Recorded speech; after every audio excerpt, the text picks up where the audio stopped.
Hi hello friends, welcome back to our YouTube channel. ನಾನಿವತ್ತು ಜೋಳದ ಹಿಟ್ಟಿಂದ ಪಡ್ ಮಾಡ್ತಾಯಿದ್ದೀನಿ. ಹೇಗೆ ಮಾಡೋದು ಅಂತ ಒಂದ್ಸರಿ ನೋಡ್ಕೊಂಬರೋಣ. ಇವಾಗ ನೋಡಿ, 1 ಕಪ್ಪಲ್ಲಿ ಜೋಳದ ಹಿಟ್ಟು ತೊಗೊಂಡಿದ್ದೀನಿ. ಇವಾಗ 3/4 ಕಪ್ಪಷ್ಟು ಕಡಲೆ ಹಿಟ್ಟು, ಸ್ವಲ್ಪ ಅಡುಗೆ ಸೋಡಾ, ಸ್ವಲ್ಪ ಜೀರಿಗೆ ತೊಗೋಬೇಕು. ಇವಾಗ ಜೀರಿಗೆನ ಸ್ವಲ್ಪ ಕೈಯಿಂದ ಸ್ಮ್ಯಾಶ್ ಮಾಡಿ ಹಾಕ್ತಾಯಿದ್ದೀನಿ, ಅಂದರೆ ಸ್ಮೆಲ್ ಚೆನ್ನಾಗಿ ಬರುತ್ತೆ ಅಂತ. ಇವಾಗ ನೋಡಿ, ಜೀರಿಗೆ ಹಾಕ್ತಾಯಿದ್ದೀನಿ.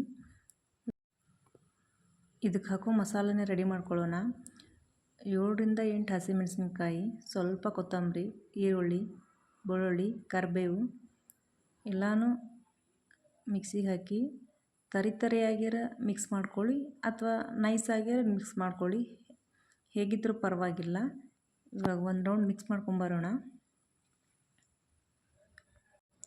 ರೆಡಿ ಆಯಿತು. ಇಷ್ಟೇ ಸಿಂಪಲ್. ಸ್ವಲ್ಪ ನೀರು ಹಾಕಿ ಮಿಕ್ಸ್ ಮಾಡಬೇಕು. ಇವಾಗ ಮಸಾಲೆನ ಹಿಟ್ಟಿಗೆ ಹಾಕಿ 4ರಿಂದ 5 ಚಮಚ ಹಾಕಿದ್ದೆ ನಾನು. ಹಾಕಿ ಸ್ವಲ್ಪ ಉಪ್ಪು ಹಾಕಬೇಕು. ರುಚಿಗೆ ತಕ್ಕಷ್ಟು ಎಷ್ಟು ಬೇಕೋ ಅಷ್ಟು ಉಪ್ಪು ಹಾಕ್ಕೊಂಡು ಇವಾಗ ಸ್ವಲ್ಪನೇ ಮಿಕ್ಸ್ ಮಾಡಬೇಕು. ಇವಾಗೆಲ್ಲನೂ ಹಿಟ್ಟು ಮಸಾಲೆ ಎಲ್ಲ ಮಿಕ್ಸ್ ಮಾಡಿಕೊಂಡು ಸ್ವಲ್ಪನೇ ನೀರು ಹಾಕ್ತಾ ಮಿಕ್ಸ್ ಮಾಡ್ಕೊಳ್ಳೋಣ. ಸ್ವಲ್ಪನೇ ಹಾಕಬೇಕು.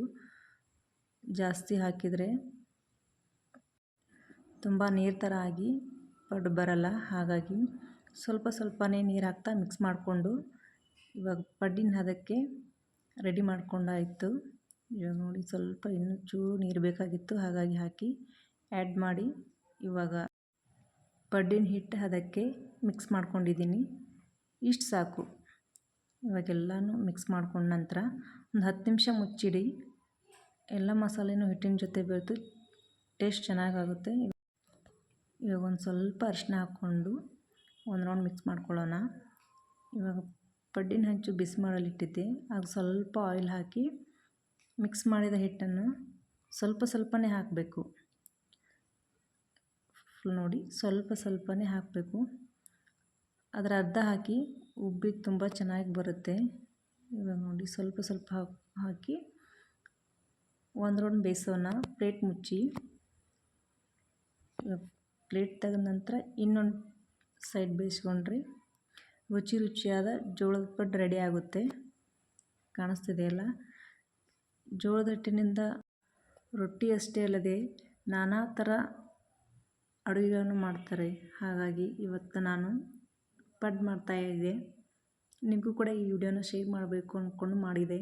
ನಿಮಗೂ ಕೂಡ ಇಷ್ಟ ಆದರೆ ಈ ವಿಡಿಯೋನ ಲೈಕ್ ಮಾಡಿ, ಶೇರ್ ಮಾಡಿ, ಕಮೆಂಟ್ ಮಾಡಿ, ಸಬ್ಸ್ಕ್ರೈಬ್ ಮಾಡ್ಕೊಂಡು ನೋಡಿ. ನಿಮ್ಮ ಫ್ಯಾಮಿಲಿ ಫ್ರೆಂಡ್ಸ್ಗೆ ಈ ವಿಡಿಯೋನ ಶೇರ್ ಮಾಡಿ, ಸಪೋರ್ಟ್ ಮಾಡಿ. ಕಾಣಿಸ್ತದೆಯಲ್ಲ. ನಾನಿವತ್ತು ಶೇಂಗಾ ಚಟ್ನಿ ಜೊತೆ ಸರ್ವ್ ಮಾಡಿ ತೋರಿಸ್ತಾ ಇದ್ದೀನಿ. ಇದಕ್ಕೆ ಕಾಯಿ ಚಟ್ನಿ ಜೊತೆನೂ ತಿಂದರೆ ತುಂಬ ಟೇಸ್ಟಾಗಿರುತ್ತೆ. Thank you for watching. Bye.